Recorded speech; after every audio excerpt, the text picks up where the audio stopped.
بسم اللہ الرحمن الرحیم۔ ابو وحید سٹوریز آفیشیل میں آپ سب کو خوش آمدید۔ اللہ تعالیٰ نے ہر دور میں ہر امت کو کسی نہ کسی آزمائش میں مبتلا کیا ہے، جس کی خبر ہر دور کے پیغمبروں نے دی ہے۔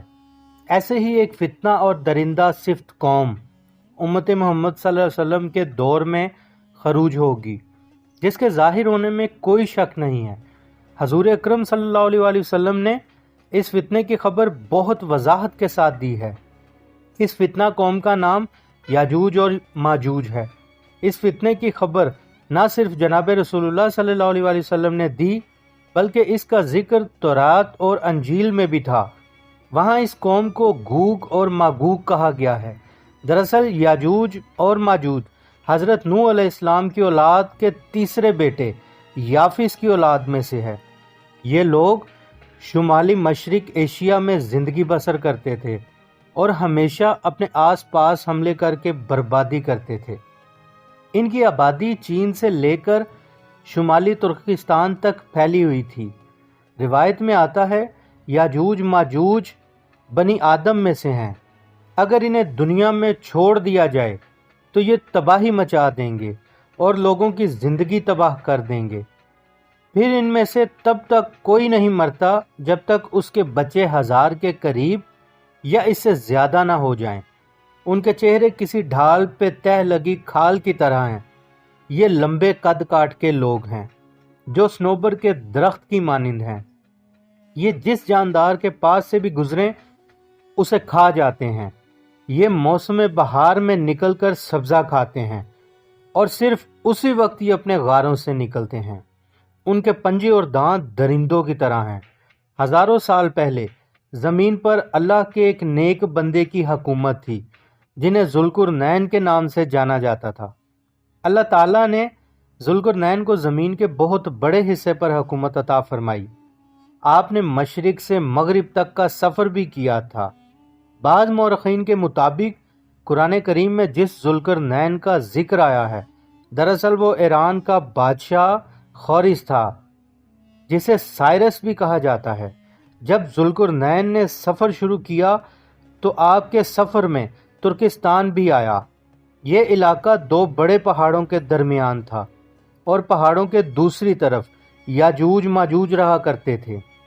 ان لوگوں نے بادشاہ ذوالقرنین سے یاجوج ماجوج کی شکایت کی اور کہا یہ لوگ یہاں آ کر فتنہ پیدا کرتے ہیں۔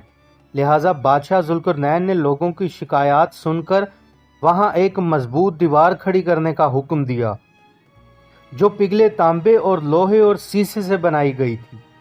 دیوار تعمیر ہونے کے بعد بادشاہ ذوالقرنین نے اللہ کا شکر ادا کیا اور لوگوں کو مخاطب کیا کہ یہ دیوار کچھ وقت تمہارا ساتھ دے گی، مگر ہر چیز کو فنا ہونا ہے، لہٰذا ایک دن یہ دیوار ٹوٹ جائے گی اور وہ فتنہ گر مخلوق پھر نکل کر دنیا میں پھیل کر فتنہ کھڑا کرے گی۔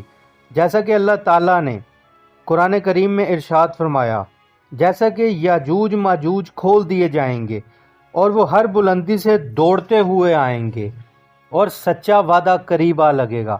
حضرت ابو ہریرہ رضی اللہ تعالیٰ عنہ سے روایت ہے کہ جناب رسول اللہ صلی اللہ علیہ وآلہ وسلم نے ارشاد فرمایا کہ وہ دیوار توڑ کر نکل آئیں گے اور سارا پانی پی جائیں گے۔ ان کی پہلی جماعت جب بحیرہ طبریہ سے گزرے گی تو سارا پانی پی لے گی، اور جب آخری جماعت گزرے گی تو وہ آپس میں کہیں گے یہاں کبھی پانی ہوا کرتا تھا، اور حضرت عیسیٰ علیہ السلام اس وقت محصور ہو جائیں گے۔ پھر وہ اپنے تیروں سے آسمان پر حملہ کریں گے تو اللہ ان کے تیروں پر خون لگا کر واپس بھیجے گا۔ وہ کہیں گے ہم نے آسمان والوں پر بھی غلبہ پا لیا ہے۔ ایک روایت میں ہے یاجوج ماجوج روز دیوار توڑتے ہیں۔ جب ٹوٹنے کے قریب ہوتی ہے تو انہیں سورج کی کرنیں نظر آتی ہیں، جس پر ان کا ایک بڑا کہتا ہے بس کرو، باقی کل توڑیں گے، اور اگلے دن اللہ اس دیوار کو پہلے سے زیادہ مضبوط کر دیتا ہے۔ جب اللہ انہیں آزاد کرنے کا ارادہ فرمائے گا تو وہ اس دن واپس جاتے وقت کہیں گے چلو انشاءاللہ باقی کل توڑیں گے، اور اگلے دن انشاءاللہ کی برکت سے دیوار وہیں ہوگی اور وہ باقی دیوار توڑ کر باہر آ جائیں گے۔ دیوار توڑنے کے بعد یہ پھر وہی خون ریزی کریں گے۔